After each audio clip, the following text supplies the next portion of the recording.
अस्सलाम वालेकुम स्टूडेंट्स। आज हमारे चैप्टर नंबर 2 का होपफुली ये लास्ट लेक्चर है, जिसके अंदर हम रिमेनिंग चैप्टर और जितनी भी एग्जांपल्स दी गई हैं इसे कवर करेंगे इंशाल्लाह, ताकि ये हमारा जो टॉपिक 2.7 है वो भी इसमें कवर हो जाए और एग्जांपल 2.10, 11, 12, 13 और 14, 15 इसके अंदर कवर हो जाए। तो हम चलते हैं जी अपनी एग्जाम्पल नंबर 2.10 की तरफ। 2.10 में वो कहता है जी a car travelling at 10 metre per second accelerates uniformly at 2 metre per square second, calculate its velocity after 5 second. देखें जी, इसने एक आपको वेलोसिटी दे दी शुरू में कि 10 मीटर पर सेकेंड थी। उसके बाद कहता है जी यूनिफॉर्मली एक्सेलरेट हुई। ये तो यूनिफॉर्मली का लफ्ज़ है, ये वो बार बार यूज़ करेगा जब भी न्यूमेरिकल करेगा, एक्सेलरेशन से रिलेटेड जब बात करेगा। इसकी वजह ये है कि जी हम लोगों ने जितनी भी इक्वेशंस ऑफ मोशन की हैं ये यूनिफॉर्म एक्सेलरेशन की इक्वेशंस हैं। अगर एक्सेलरेशन यूनिफॉर्म ना रहे तो ये इक्वेशंस अप्लाई नहीं होती। इस वजह से ये यूनिफॉर्मली एक्सेलरेट्स का लफ्ज़ बार बार यूज़ करता रहेगा। तो ये कह रहा है जी एक्सेलरेट्स का मतलब है एक्सेलरेशन। यहाँ पर एक्सेलरेशन पैदा हुई, वेलोसिटी इंक्रीज़ हुई। एक्सेलरेट्स का मतलब है इंक्रीज़ हुई। कहता जी 10 थी, इंक्रीज़ हुई 2 मीटर पर स्क्वायर सेकंड की जो है वो रेट से। और कहता जी कि अब ये बताओ कि वेलोसिटी बाद में क्या हो गई 5 सेकंड के बाद में। अब देखें ना, 5 सेकंड के बाद में इसका मतलब है कि वी एफ मालूम करना है हमें। जो उसने दिया वो वी आई दिया 10 जो शुरू में थी, उसने हमें एक्सेलरेशन दी 2 जो कह रहा है यूनिफॉर्म एक्सेलरेट हुई। उसने हमें टाइम भी दे दिया कि जी 5 सेकंड के बाद। और ये कह रहा है जी कि वी एफ हमें मालूम करके दिखाओ कि कितना है। तो देखें जी, आपने हमेशा ये जब भी ये लिख लेने हैं, सबसे पहले जो काम आपने करना है ये देखना है कि क्या जी सारी की सारी जितनी भी हमें चीज़ें और डाटा जो दिया गया क्या वो एसआई यूनिट्स में है। अगर तो वो एसआई यूनिट्स के अंदर हो, जितना भी आपका ये गिवन डाटा है, अगर वो सारा का सारा एसआई यूनिट्स में हो तो आपने उसको आप आगे लेकर चलना है। अगर वो एसआई यूनिट में नहीं है तो सबसे पहला जो काम आप लोगों ने करना है वो हमेशा ये करना है कि आप लोगों ने उसे एसआई यूनिट्स में अच्छे से कन्वर्ट कर लेना है। आपने ऐसा यूनिट में कन्वर्ट करने के बाद उसको यूज़ करना है। क्योंकि अगर आप लोग ये अच्छे से जो है वो डाटे को नहीं देखेंगे कि ये सारे के सारे एसआई यूनिट्स में दिए गए हैं या नहीं, तो हो सकता है कि आपका सारा का सारा न्यूमेरिकल गलत हो जाए। तो ये जितने भी हैं जी देखें जी इस वेलोसिटी को। और एक और बात हिंट में आपको दे रहा हूँ कि अगर आप न्यूमेरिकल करें, आपको ये समझना है कि ये जो चीज़ दी हुई है ये क्या है। लेट्स सपोज आप ये ना समझिए ये 10 जो दी है ये क्या चीज़ है, तो आप इसकी यूनिट को देखें जी इसकी यूनिट मीटर पर सेकंड है। आपको खुद पता लग जाएगा कि ये वेलोसिटी की यूनिट है, तो इस वजह से ये वेलोसिटी दी हुई है। इसी तरीके से आप अगर सेकंड देखते हैं लिखा हुआ है तो आपको क्या पता लगता है कि ये टाइम दिया हुआ है। तो अगर आपको किसी चीज़ के अंदर ये समझ ना आ रही हो कि ये जो न्यूमेरिकल वैल्यू ये किस चीज़ की न्यूमेरिकल वैल्यू है, जैसे कि ये 5 सेकंड इसने लिख दिया तो इसने पीछे तो नहीं लिखा ना जी ये मैं टाइम दे रहा हूँ, लेकिन आपको कैसे पता चला कि आफ्टर 5 सेकंड, आफ्टर 5 सेकंड आपको ये पता ऐसे लगा कि आपने जब देखा सेकंड्स की बात कर रहा है तो आपको पता लग गया कि ये टाइम की बात कर रहा है, ये टाइम इसने दे दी है। तो अब हम लोगों ने जी इस डाटे को देखना है, इक्वेशंस अपने जहन में। इससे चैप्टर नंबर 2 से रिलेटेड तकरीबन 5 से 6 फार्मूले हैं जो मेन है, जो कि बार बार न्यूमेरिकल्स में यूज़ होते हैं। आपने उनको अच्छे से याद कर लेना है। स्पीड का फार्मूला, एक्सेलरेशन का फार्मूला, इसी तरीके से ये 3 इक्वेशंस ऑफ मोशन, इसी तरीके से एक हम लोगों ने डिस्टेंस से रिलेटेड जो है वो v i plus v f divided by 2 multiply by t वाला फार्मूला किया था, वो भी न्यूमेरिकल में आगे यूज़ होगा।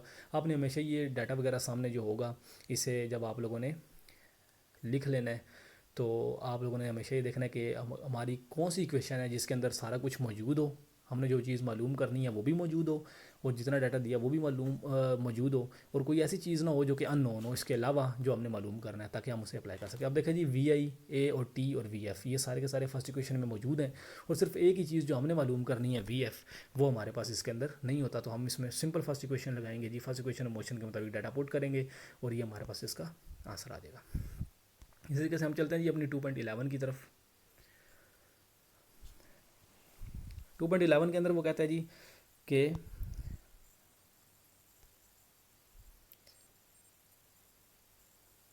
A car slows down from 80 kilometre per our. देखें जी स्लोज डाउन किस चीज़ को रिप्रेजेंट कर रहा है, एक्सेलरेशन पे, नेगेटिव एक्सेलरेशन, क्योंकि स्लोज डाउन हुआ रिटार्डेशन हो रही है। From 80 kilometre per hour with a uniform retardation of 2 metre per square. कहता है जी यूनिफॉर्म रिटार्डेशन, रिटार्डेशन को भी ए से ही रिप्रेजेंट किया जाता है, एक्सेलरेशन ही कहा जाता है इसको। एक्सेलरेशन हुई नेगेटिव। इसी तरीके से जी how long will it take, how long will it take का लफ्ज़ हमेशा बताता है कि टाइम, टाइम की बात कर रहा है। हाउ लॉन्ग, टाइम की बात कर रहा है। How long will it take to attain a speed of this, तो ये कह रहा है कि जी टाइम मालूम करके बताओ अगर बाद में उसकी स्पीड 20 हो गई है। देखें जी शुरू में 80 थी, कम होकर 20 हो गई, तो शुरू वाली जो 80 है वो किलोमीटर पर आवर जो है वो हमारे पास वी आई है। इसी तरीके से वी एफ हमारे पास 20 किलोमीटर पर आवर है, और टाइम हमें इसने क्या मालूम करना है, और 2 मीटर पर स्क्वायर सेकंड हमारी एक्सेलरेशन है।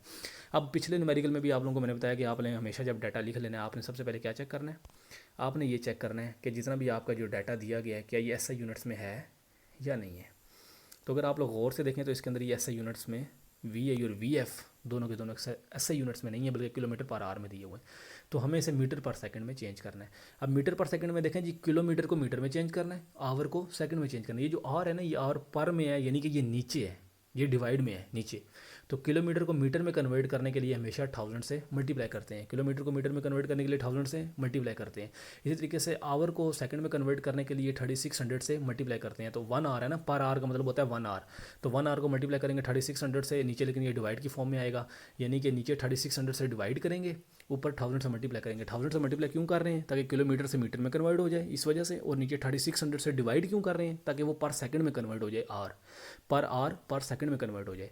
तो जब हम इसे डिवाइड कर देंगे तो ये हमारे पास 22.2 मीटर पर सेकंड में आ जाएगा। इसी तरीके से नीचे जो 20 किलोमीटर पर आवर दिया हुआ है, इसमें भी बिल्कुल हम सेम यही काम करेंगे जी। किलोमीटर को मीटर में कन्वर्ट करने के लिए 1000 से मल्टीप्लाई करेंगे और आर को सेकंड में कन्वर्ट करने के लिए 3600 से डिवाइड करेंगे, तो हमारे पास ये आ जाएगा 5.6 मीटर पर सेकंड। तो हमारे पास ये ऐसे यूनिट्स आ गए जी। अब हम सिंपल इनको देखेंगे कि ये किस जो है वो इक्वेशन ऐसी जिसके अंदर नहीं लग सकती है। अब देखें जी, सेकंड तो इसलिए नहीं लग सकती कि हमारे पास डिस्टेंस मौजूद नहीं है, थर्ड भी नहीं लग सकती है, हमारे पास डिस्टेंस मौजूद नहीं है। तो फर्स्ट वो इक्वेशन है जिसके अंदर वी आई, वी एफ और ए और टी चारों वो चीज़ें मौजूद हैं, जो कि जिनमें से हमने एक चीज़ मालूम करनी है और बाकी सब कुछ दिया हुआ है। हम माइनस के साइन समेत इसे पुट करेंगे जी इक्वेशन के अंदर, और टाइम आ जाएगा 8.3 सेकेंड्स। अब हम चलते हैं जी 2.12 की तरफ। कहता है जी, bicycle accelerates at 1 meter per square second from an initial velocity of 2 meter per second for 10 seconds. Find the distance moved by it during the interval of time. This interval of time. कहता है जी, इस time के दौरान distance जितना उसने move किया find करें। अब देखें जी, उसने कहा जी कि इनिशियल वेलोसिटी खुद ही कहा है 4 मीटर पर सेकंड है। इसी तरीके से उसने कहा जी वो एक्सेलरेट हुई है। मैंने आपको पहले भी बताया कि एक्सेलरेट का मतलब है कि एक्सेलेशन पैदा हुई है 1 मीटर पर स्क्वायर सेकंड की। इसी तरीके से टाइम भी उसने दे दिया जी कि ये 10 सेकंड टाइम है, 10 सेकंड का टाइम भी दे दिया। हम लोगों ने सारा का सारा डाटा लिख लिया। सबसे पहले डाटा लिखने के बाद हमने क्या चेक करना है कि क्या ये सारी की सारी यूनिट्स एसआई में है, क्या एसआई यूनिट्स में सारी के सारा डाटा दिया हुआ है। तो जी बिल्कुल जी, 4 मीटर पर सेकंड भी मीटर पर सेकंड में है। इसी तरीके से जो कि एसआई यूनिट है metre per square second, acceleration SI unit में है, 10 सेकंड भी एसआई यूनिट में। अब हम लोगों ने इसके बाद ये देखना है जी इक्वेशन इसके अंदर कौन सी हम लगा सकते हैं। देखें जी, हम लोग अगर पहली इक्वेशन लगाते हैं तो वहाँ पर ऐसा है ही नहीं, तो हम ऐसा कैसे मालूम कर सकते हैं। अगर हम सेकंड इक्वेशन लगाते हैं तो वहाँ पर हमें ऐसा मालूम करने के लिए वी आई चाहिए, टी चाहिए और ए चाहिए। तो बिल्कुल जी, हमारे पास ये सारा का सारा डाटा दिया हुआ है। अब हमारे पास वी एफ तो है नहीं, वरना हम थर्ड भी लगा सकते थे। हमारे पास क्योंकि वी एफ नहीं है तो हम थर्ड भी नहीं लगा सकते, तो हम सेकंड लगाएंगे जी इसके अंदर। और सेकंड फार्मूला जो है इक्वेशन ऑफ मोशन का, वो हम लोग लगाकर इसमें सिंपल इसको मालूम कर लेंगे। आपने हमेशा ये डाटा लिखने के बाद ये चेक करना है कि आपके पास जो इक्वेशन है उनमें से कौन सी जो है ना इक्वेशन ऐसी है जिसके अंदर बाकी वो सारी भी चीज़ें मौजूद हो जो हमने पुट करनी है, और वो भी मौजूद हो जो हमने फाइंड करना है, और बाकी कोई भी ऐसी चीज़ ना हो जो अननोन हो। क्योंकि दो चीज़ें अगर अननोन होंगी तो सारी सी बात हम उन्हें मालूम नहीं कर पाएंगे। तो 2.13 की तरफ आते हैं जी। 2.13 के अंदर कहता है, a car travels with a velocity of 5 metre per second, it then accelerates uniformly. देखें जी, एक्सेलरेट यूनिफॉर्मली का वर्ड बार बार यूज़ करता है। यूनिफॉर्म एक्सेलरेशन की इक्वेशन है क्योंकि हमारे पास and travels at a distance of 50 metre, ये डिस्टेंस आ गया जी 50 metre. If the velocity reached at 15 metre per second, find the acceleration and time to travel this distance. कहता है जी, टाइम निकाल दो और एक्सेलरेशन निकाल के दो। उसने ऊपर ये बताया था कि यूनिफॉर्म एक्सेलरेट हुई है, लेकिन ये नहीं बताया था कि एक्सेलरेशन कितनी हुई है। हमें यूनिफॉर्म एक्सेलरेशन मालूम करनी है जी, और टाइम। तो हम अपना गिवन डाटा सबसे पहले लिखेंगे जी। सबसे पहले उसने कहा जी इनिशियल वेलोसिटी जो 5 मीटर पर सेकंड से वो ट्रेवल कर रही थी, उसके बाद उसने 50 मीटर का डिस्टेंस कवर कर लिया। एक्सेलरेशन होती होती होती वी आई से वी एफ तक जो है वो 15 मीटर पर सेकंड हो गई जी, इंक्रीज इन वेलोसिटी हो गया। एक्सेलरेशन कहता है मालूम करो और टाइम। तो अब देखें जी, हमारे पास जो डाटा दिया हुआ है वी आई हमारे पास है, वी एफ है, एस बी है, ए मालूम करना है। तो फर्स्ट में तो जो है वो हमें वी एफ चाहिए, वी आई चाहिए और टी चाहिए। तो टी तो है नहीं, तो फर्स्ट नहीं लगा सकते जी। सेकंड जो है वो हम लोग अगर लगाना चाहें तो हमें वहाँ पे भी टाइम चाहिए, वो भी नहीं लगा सकते जी। थर्ड में अगर हम देखें तो हमारे पास हमें जो है वो एस ए के लिए एस वी एफ और वी आई चाहिए।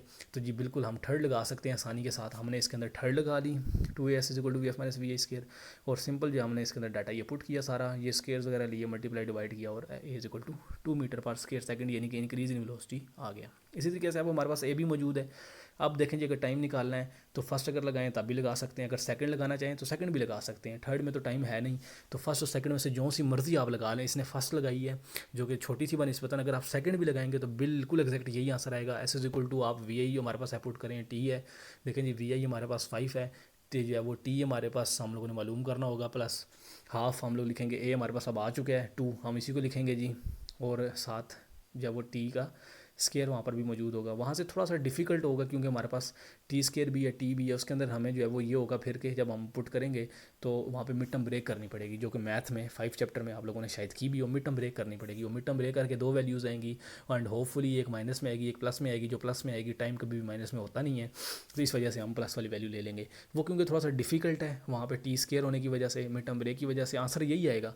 इस वजह से हम लोग प्रेफर करते हैं कि फर्स्ट इक्वेशन को, जब आसान एक मौजूद है तो दोनों लग रही हैं तो इसे लगा लें, ज़्यादा बेहतर है। अब चलते हैं जी हम लोग अपने 2.7 टॉपिक की तरफ। 2.7 के अंदर कहता है जी कि motion of freely falling bodies. अब देखें जी, ये जो टॉपिक है ये रिलेटेड है ग्रेविटी से। ग्रेविटी और ये जो इक्वेशंस इसने ग्रेविटी के लिए लिखी हैं यहाँ पर, ये सिर्फ और सिर्फ उस सूरत में लगेंगी न्यूमेरिकल्स के अंदर। और आप ये बात अपने जहन में बिठा लें कि जब कोई भी बॉडी ज़मीन की सरफेस से ऊपर जाएगी, कोई भी ऊपर से नीचे आ रही हो या नीचे से ऊपर, दोनों सूरतों में सरफेस से ऊपर होगी ना, ज़मीन के ऊपर ना हो, ज़मीन की सरफेस से थोड़ा सा ऊपर हो जाए, ज़मीन के बिल्कुल भी सरफेस के ऊपर वो टच ना हो रही हो बल्कि ज़मीन से ऊपर चली जाए या ऊपर से नीचे आ रही हो, दोनों सूरतों में ये जो motion of freely falling bodies वाला ये टॉपिक है ये वहाँ पर लगेगा। इसकी जो इक्वेशंस हैं ये वहाँ पे लगेंगी। ये इक्वेशंस उसी तरीके से हैं जैसे हमने पीछे पढ़ी हैं, बस मैं आपको रिप्लेसमेंट करवा देता हूँ। मैं आपको बता देता हूँ कि उन इक्वेशंस के अंदर अगर आप किस तरीके से रिप्लेसमेंट कर दें तो जब वही इक्वेशंस ये वाली इक्वेशंस बन जाएंगी। पहले सबसे मैं ये आपको बता दूँ, ये कहता है जी कि drop an object from some height and observe its motion, does its velocity increases decreases और कांस्टेंट। कहता है जी अगर हम ऊपर से एक चीज़ को गिरा दें तो क्या होगा, क्या उसकी वेलोसिटी इंक्रीज़ होगी, डिक्रीज़ होगी या कांस्टेंट। तो आप गिरा के देख सकते हैं जी, जब भी कोई चीज़ ऊपर से नीचे आती है उसकी वेलोसिटी हमेशा इंक्रीज़ होती है। उसकी वेलोसिटी क्या होती है जी, हमेशा इंक्रीज़ होती है। अगर नीचे से ऊपर करें तो डिक्रीज़ होती है, एक चीज़ ऊपर जाकर रुक जाती है। हमने एक बॉल फेंकी, ऊपर गई, वो रुक जाएगी, रुक के वापस आ जाएगी, डिक्रीज़ जो हुई तो वो राइस सी बात है, डिक्रीज़ होते होते जीरो हो गई वेलोसिटी, फिर वो वापस आ गई। लेकिन ऊपर से नीचे आते हुए चीज़ की वेलोसिटी हमेशा इंक्रीज़ होती है। अगर वेलोसिटी इंक्रीज़ होती है तो उससे क्या कहा जाता है, चेंज इन वेलोसिटी को एक्सेलरेशन, इंक्रीज़ इन वेलोसिटी को एक्सेलरेशन कहा जाता है। इसका मतलब एक्सेलरेशन पैदा होती है। तो इसलिए गैलीलियो ने एक एक्सपेरिमेंट किया जिसके ज़रिए उसने वैल्यू फाइंड की। उसने ये देखा कि एक एक्सेलरेशन पैदा करती है जी कोई भी चीज़ जब हम ऊपर से नीचे फेंकते हैं तो ज़मीन की जो ये ग्रेविटी है जिसे कशिश शकल कहा जाता है उर्दू में, ये ग्रेविटी ज़मीन की जो अपनी तरफ खींचने की ये जो एबिलिटी है, ये जब खींचती है ना ज़मीन, तो चीज़ जो मूव कर रही होती है, फोर्स ये जब लगाती है तो उस वजह से एक्सेलरेशन पैदा होती है। तो ये जी फोर्स लगाती है तो एक्सेलरेशन पैदा होती है। ये न्यूटन का सेकंड लॉ है, हम लोग इंशाल्लाह अगले चैप्टर में देखेंगे उसको भी। तो कहता है जी Galileo was the first scientist to notice that, ये वाला पैराग्राफ हम पढ़ रहे हैं जी, to notice that all freely falling bodies have the same acceleration independent of their masses without various objects of different masses from leaning tower of Pisa। अच्छा जी, ये leaning tower of pizza जो है वो यूरोप में है जी। तो ये Europe में इसने ये बताया कि जी गैलीलियो ने वहाँ पर, ये फर्स्ट साइंटिस्ट था जिसने थोड़े एक्सपेरिमेंट किए। इसने ऐसा किया कि लेट्स सपोज ये एक ईंट उठा के ले गया फॉर एग्जांपल, ठीक है, तो एक इसी तरीके से एक छोटा पत्थर उठा के ले गया, एक ईंट का आधा हिस्सा लेकर चला गया। अब डिफरेंट ऑब्जेक्ट्स ले गया तो इसने डिफरेंट ऑब्जेक्ट्स को जो है वहाँ से फेंका। इसने ये चेक किया कि क्या मैं अगर डिफरेंट ऑब्जेक्ट्स को फेंकूँ तो क्या हैवी वाला पहले पहुँचेगा, लाइट वाला पहले पहुँचेगा, या दोनों बराबर पहुँचेंगे। तो उसने ये देखा, ऑब्जर्व किया कि वेट पर इंडिपेंडेंट है। जब भी कोई चीज़ ऊपर से नीचे फेंकी जाए तो वो दोनों की दोनों एट अ सेम टाइम नीचे पहुंचती हैं। अगर उनको ऊपर भी एट अ सेम टाइम छोड़ा जाए और बिल्कुल सेम पॉइंट्स पे छोड़ा जाए, ये तो नहीं ना एक चीज़ को बाद में छोड़ें तो वो तो बाद में पहुंचेगी। इसी तरीके से अगर हम सेम पॉइंट्स पे नहीं छोड़ते, एक को थोड़ा ऊपर से छोड़ते हैं, एक को नीचे से, तो तब भी वो सेम नहीं पहुंचेंगी। अगर बिल्कुल सेम हम लोग उनको दोनों हाथों में पकड़ें, बिल्कुल बराबर लेवल पे रखें दोनों सेम पॉइंट्स पे और बिल्कुल सेम टाइम पे छोड़ें ना, तो इंडिपेंडेंट ऑफ देयर मैसेज वो चीज़ जो है वो नीचे बराबर टाइम पर, उसी टाइम पर दोनों की बराबर आकर टकराएंगी, दोनों की दोनों सेम टाइम पर आकर ज़मीन के साथ टकराएंगी। अब आपके जहन में ये सवाल होगा कि जी अगर हम कागज़ को फेंकें और अगर हम नीचे गेंद को फेंक दें या किसी और वजनी चीज़ को फेंक दें तो कागज़ तो बड़ी देर बाद नीचे पहुंचेगा और गेंद तो लेट पहुंचेगी। तो फिर तो गैलीलियो गलत है। गैलीलियो गलत नहीं है। आप ये कंसीडर करें कि जब आप कागज़ को फेंकते हैं तो वो नीचे क्यों लेट आ रहा है, वो लेट इस वजह से आ रहा है कि दरमियान में एयर है। जो एयर है ना, ये एयर इंटरफेयर कर रही है, एयर इंटरफेयर कर रही है और एयर एक फोर्स लगा रही है जो कि उसको नीचे आसानी से नहीं आने देती और लेट वो आता है। और जो भारी चीज़ है उसके ऊपर एयर का इंटरफेरेंस इतना ज़्यादा नहीं है जितना उस पेज के ऊपर हम जो है वो हो रहा होता है, वो मसला क्रिएट करता है। वो एक ईंट के या पत्थर के साथ वो नहीं कर सकती एयर, तो इस वजह से वो कम इफेक्ट होता है। हम लोगों ने इसको कंसीडर करते हुए ये हमेशा कंसीडर करना है जो एयर रेजिस्टेंस है वो ज़ीरो है। हम लोगों ने एयर रेजिस्टेंस को ज़ीरो कंसीडर करना है। अगर हम एयर रेजिस्टेंस को ज़ीरो कंसीडर कर लेना तो उस सूरत हाल में चाहे हम लोग एक कागज़ को फेंकें चाहे हम एक पत्थर को फेंकें, दोनों को फेंकें, वो दोनों के दोनों बिल्कुल सेम टाइम पर आकर ज़मीन पर टकराएंगे। अब ये प्रैक्टिकल नहीं है हमारे लिए कि हम जो है वो बिल्कुल भी एयर को ख़त्म कर लें और ख़त्म करके किसी ऐसी जगह पर जाएँ जहाँ से हम लोग जो है उसको फेंकें तो वो पहुँचे। तो इसलिए हम लोग ऐसा कर सकते हैं कि हम डिफरेंट मैसेज तो यूज़ कर लें, लेकिन कम से कम ऐसे मैसेज यूज़ करें दोनों के दोनों, मतलब कि जो कागज़ के वेट का ना हो थोड़ा ज़्यादा उसका मैस हो, थोड़ा ज़्यादा मैस का होगा तो ये होगा कि उसमें जो इंटरफेयर जब करेगी एयर रेजिस्टेंस तो वो उससे ज़्यादा अफेक्ट नहीं होगा। जब अफेक्ट नहीं होगा ना तो हम एक्सेलरेशन को सही से ये समझ पाएंगे कि वाकई हम जब वो नीचे आती है दोनों चीज़ें तो बराबर आती हैं, दोनों सेम टाइम पे आकर टकराती हैं, उनकी एक्सेलरेशन के अंदर जो है ना वो बिल्कुल बराबर जो है वो रेट होता है उन दोनों की एक्सेलरेशन का। क्योंकि देखें ना ज़मीन तो बराबर हर एक को खींचती है, चाहे वो पहाड़ है चाहे वो पत्थर है, हर एक चीज़ को जो है वो जो अपनी तरफ इधर खींचेगी तो वो बराबर ही लाजमी तौर पर खींचेगी उनको अपनी तरफ। एक्सेलरेशन जो उसके अंदर पैदा करेगी वो बराबर पैदा करेगी। तो इस वजह से वो कहता है जी it is united by g, इसे कहते हैं, कहता है जी acceleration of freely falling body is called gravitation acceleration, it is approximately equal to 10। ये 9.8 होती है जी, इसको 10 लेते हैं राउंड ऑफ करके यहाँ पर आपके लेवल पे 9 क्लास में। For bodies freely falling g is positive and negative for moving up. अब हम जितने भी न्यूमेरिकल करेंगे तो आपने एक बात अपने जहन में बिठा लेनी है जी, जब भी एक चीज़ नीचे से ऊपर जाएगी क्योंकि डायरेक्शन अपोजिट है, उस चीज़ की वेलोसिटी की कौन सी डायरेक्शन हुई जी, ऊपर से नीचे से ऊपर अगर जा रही है तो उसकी जो वेलोसिटी की डायरेक्शन है वो नीचे से ऊपर है। ठीक है जी, अगर एक चीज़ ऊपर ये मैं आपको बना कर दिखाता हूँ जी, ये देखें जी, अगर एक चीज़ यहाँ से ऊपर की तरफ मूव कर रही है तो उसकी वेलोसिटी की कौन सी डायरेक्शन हुई जी, उसकी वेलोसिटी की डायरेक्शन हुई अपवर्ड। लेकिन जी वेलोसिटी की डायरेक्शन तो अपवर्ड हुई, लेकिन जो एक्सेलरेशन ड्यू टू ग्रेविटी है उसकी डायरेक्शन कौन सी हुई, downward. Acceleration due to gravity की डायरेक्शन हमेशा डाउनवर्ड है जी, वो तो ज़मीन तो हमेशा नीचे की तरफ खींचती है ना, वो तो ऊपर की तरफ नहीं खींचने लग जाएगी कभी कभी और कभी नीचे की तरफ, ये कभी लाइट लेफ्ट तो नहीं होगी, वो तो नीचे ही रहेगी। तो इस सूरत में ये एंटी पैरेलल है जी, हम इस वजह से इसका साइन नेगेटिव लेते हैं। अगर कोई चीज़ नीचे से ऊपर की तरफ मूव करे तो हम उसका साइन नेगेटिव लेते हैं, उसकी वेलोसिटी का साइन नेगेटिव लेते हैं, उसकी जी की जो साइन है वो हम नेगेटिव लेते हैं, हम उसका जी -10 लेंगे। इसी तरीके से अगर कोई चीज़ नीचे आ रही हो ऊपर से इस तरीके से तो उसकी वेलोसिटी की जो डायरेक्शन होती है वो क्या होती है जी, ये जो यहाँ पर मैंने लगाया था ये जी था जी, ये जी की डायरेक्शन थी। तो इसकी वेलोसिटी की डायरेक्शन क्या होती है जी, अगर कोई चीज़ ऊपर से नीचे आ रही है नीचे की तरफ और जी भी नीचे की तरफ, दोनों सेम डायरेक्शन में है तो जी हम पॉजिटिव लेंगे। यानी कि जब भी कोई चीज़ नीचे से ऊपर जाएगी तो नेगेटिव, अगर ऊपर से नीचे आएगी तो पॉजिटिव लेंगे। अब ये हम लोग साइड पर इक्वेशंस को देख सकते हैं जी, इसने साइड पर जो इक्वेशंस कुछ बनाई हैं ये वही हैं जो हम लोगों ने पीछे जो है वो इक्वेशंस ऑफ मोशन पढ़ी हैं, लेकिन ये फॉर फ्रीली फॉलिंग बॉडीज़ है अंडर द ग्रेविटी जो गिर रही हैं चीज़ें, ये कैसे आई हैं आपको साइड पे ये बॉक्स नज़र आ रहा होगा कि जो है ना आपने कौन कौन सी रिप्लेसमेंट्स करनी है। अगर आप इन रिप्लेसमेंट्स को बस सिंपल उन इक्वेशंस को याद करें और इन रिप्लेसमेंट्स को याद कर लें तो आपको ये इक्वेशंस याद करने की ज़रूरत नहीं है, बल्कि आप जब भी कोई चीज़ नीचे से ऊपर या ऊपर से नीचे ये मूव करेगी तो आप ये समझ जाएंगे क्योंकि ये फ्रीली फॉलिंग बॉडी का केस है, इसके अंदर जो है ये इक्वेशंस लगनी है। आप उन्हीं इक्वेशंस में वो रिप्लेसमेंट्स करके जो यहाँ पे मैं बॉक्स में रिप्रेजेंट कर रहा हूँ आपको, आप सिंपल जो है वो एस की जगह पर एच उन इक्वेशंस में और ए की जगह पर जी लिख कर आप जो है वो इन इक्वेशंस को बना सकते हैं उन इक्वेशन के ज़रिए, और आपको ये इक्वेशंस याद करने की ज़रूरत नहीं पड़ेगी। अब हम चलते हैं जी, जो इसने एग्जांपल यहाँ पर बयान की है, कहता है जी a stone is dropped from top of the tower, the stone hits the ground after 5 second, find the height of the tower and the velocity with which the stone hits the ground. Height of tower का मतलब है जी distance H, मैंने अभी आपको बताया कि हम S को एच के साथ रिप्लेस करेंगे इक्वेशंस के अंदर, तो बहुत सिंपल है जी। अब देखें जी स्टोन ड्रॉप हुआ है from the top of the tower, एक बात याद रखें, अगर कोई चीज़ ड्रॉप हो ना ऊपर से, आपने हमेशा, अगर ऊपर से कोई चीज़ ड्रॉप हो आपने हमेशा उसकी इनिशियल वेलोसिटी ज़ीरो लेनी है, उसकी इनिशियल वेलोसिटी आप लोगों ने हमेशा क्या लेनी है, ज़ीरो लेनी है। जैसे वो एक बॉडी जो है वो जैसे नीचे चल रही हो ना स्ट्रेट लाइन, वो ये कहता है कि जी फ्रॉम रेस्ट एक कार चली है, फ्रॉम रेस्ट एक बाईसाइकिल स्टार्ट होके चली है, तो हम उसकी हमेशा VI ज़ीरो लेते हैं बाय डिफ़ॉल्ट। मैंने आप लोगों को बताया था एक न्यूमेरिकल करवाते हुए। इसी तरीके से आप लोगों ने जो चीज़ ऊपर से नीचे हो या नीचे से ऊपर हो उसके लिए भी कुछ टर्म्स फिक्स हैं। अब ये ऊपर से नीचे आ रहा है तो आपने हमेशा VI ज़ीरो लेनी है, आपने हमेशा VI ज़ीरो लेनी है। इसी तरीके से अगर कोई चीज़ हम नीचे से ऊपर फेंकेंगे तो बाय डिफ़ॉल्ट एक बात याद रखें कि उसका वी एफ ज़ीरो लेंगे। अगर नीचे से ऊपर फेंकेंगे तो उसका वी एफ ज़ीरो लेंगे, अगर ऊपर से नीचे फेंकेंगे तो उसका वी आई ज़ीरो लेंगे। तो अब इसके अंदर हम लोग वी आई ज़ीरो लेंगे। हम लोगों ने एस यानी कि एच मालूम करना है इसके अंदर जी, और टाइम 5 सेकंड लगे हैं जी हमें।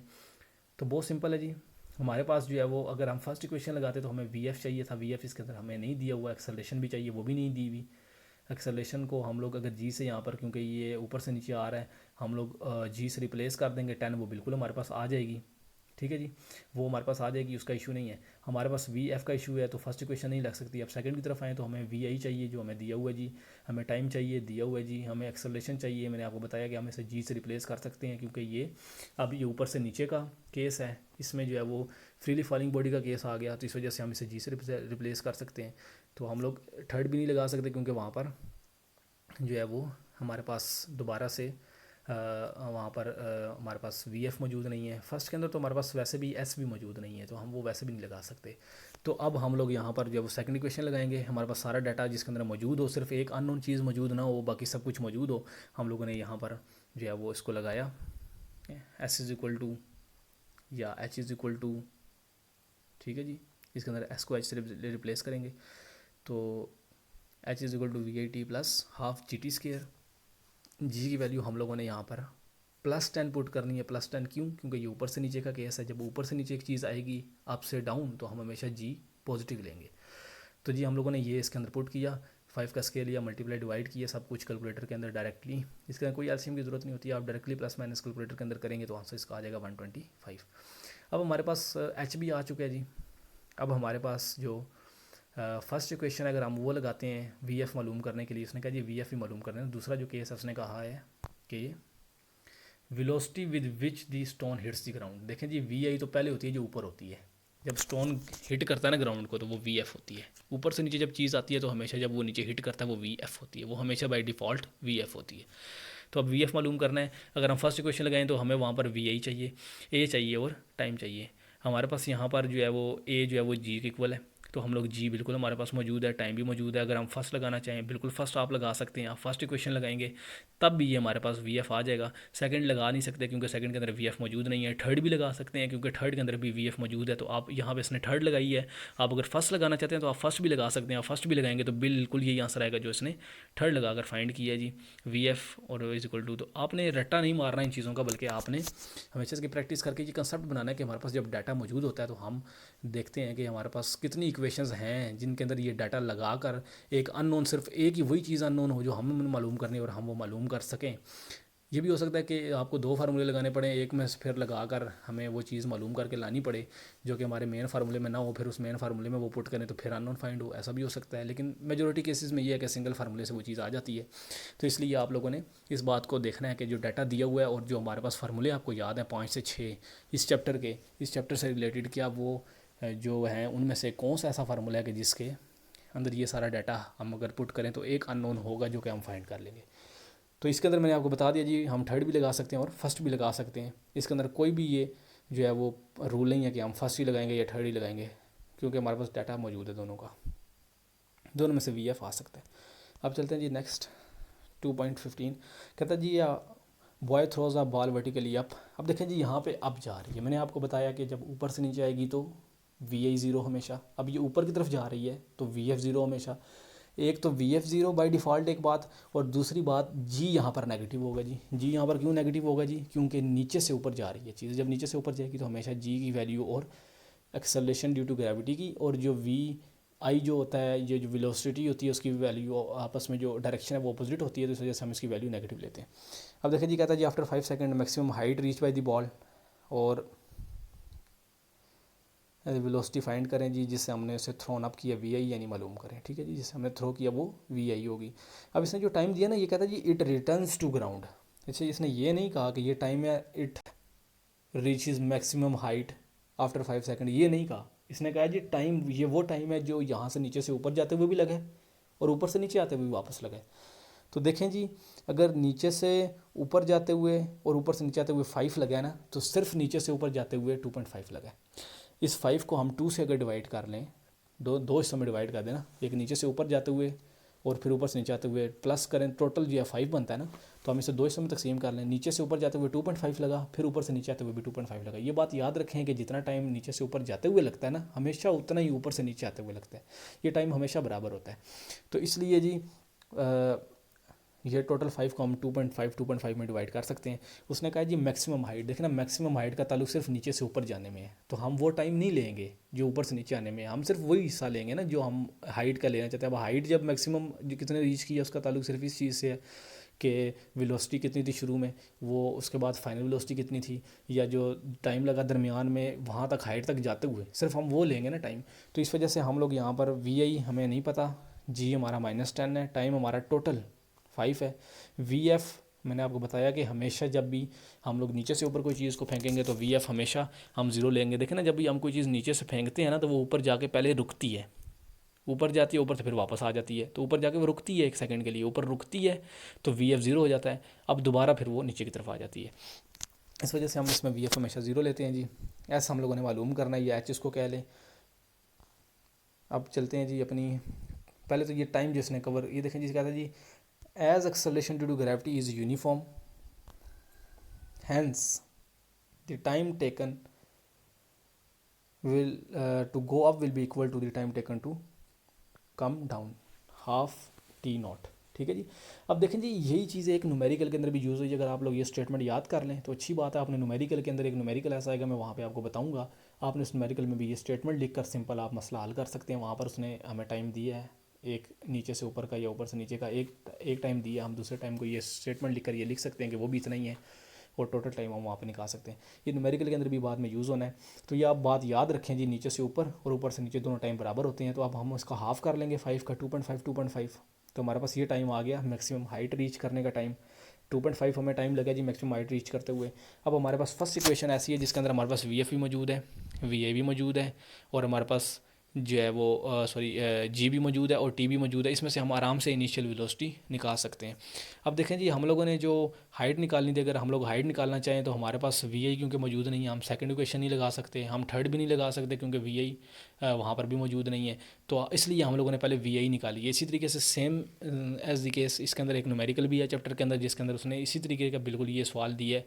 उसके अंदर भी हम लोग हाइट तब तक नहीं निकाल सकते जब तक ना आ जाए, क्योंकि दोनों इक्वेशन में वी मौजूद है। तो नहीं होगा तो एस नहीं आ सकता, यानी एच नहीं आ सकता।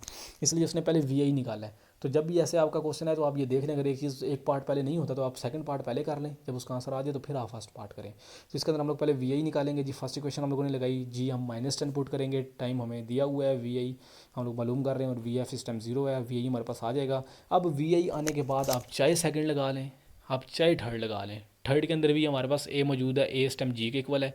इसी तरीके से एस हमारे पास एच के इक्वल है, जो कि हमने इस टाइम मालूम करना होगा। 0 होगा, और हमारे पास अब आ चुका है 25, तो वहाँ पर भी लगा लें। आप थर्ड लगा लें या सेकंड लगा लें। अब ये रट्टा मारने की आपको कोई ज़रूरत नहीं है। मैंने आपको बताया कि आपके पास जो डाटा गिवन होता है, आप हमेशा देखें कि उसके मुताबिक कौन सी इक्वेशन है जो लग सकती है, फिर जो सी आपको दिल करे, आसान लगे, आप उसमें से लगा लें। तो इसके अंदर अगर आप लोग जो है वो थर्ड भी लगा लें तो बिल्कुल सेम यही केस आता है जी, और यही आंसर आएगा आपका 31.25। और लास्ट में लिखता है जी कि मैक्सिमम हाइट जो है उसने 31.25 की रीच की है। तो हमने जो टॉपिक आज 2.7 पढ़ा है उससे रिलेटेड हम एक्सरसाइज में क्वेश्चन देख लेते हैं कि अगर कोई हमारा एक्सरसाइज में से रिलेटेड क्वेश्चन हो तो।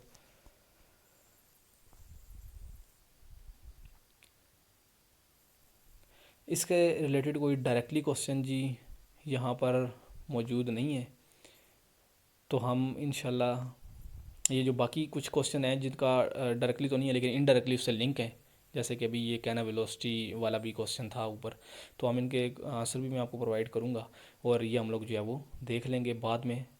अभी चैप्टर बस एंड हो चुका है, अब हमने अगले लेक्चर में यही देखने हैं, अगले लेक्चर्स में हम ये भी देखेंगे इंशाल्लाह। फिर न्यूमेरिकल्स की तरफ भी चलेंगे, पास पेपर भी इनके करेंगे इस चैप्टर के।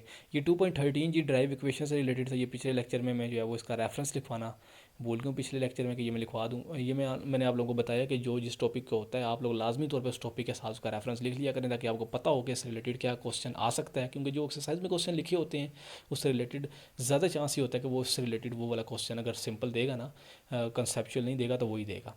तो इस वजह से आप लोग ये ड्राइव इक्वेशंस फॉर मोशन का ये जो क्वेश्चन है ये बहुत सिंपल था, इस वजह से भी मैंने इसको नहीं वहाँ पर लगवाया, लेकिन आप लिख चाहें तो वहाँ पर इसको लिख सकते हैं। तो आज का लेक्चर कंक्लूड करते हैं जी।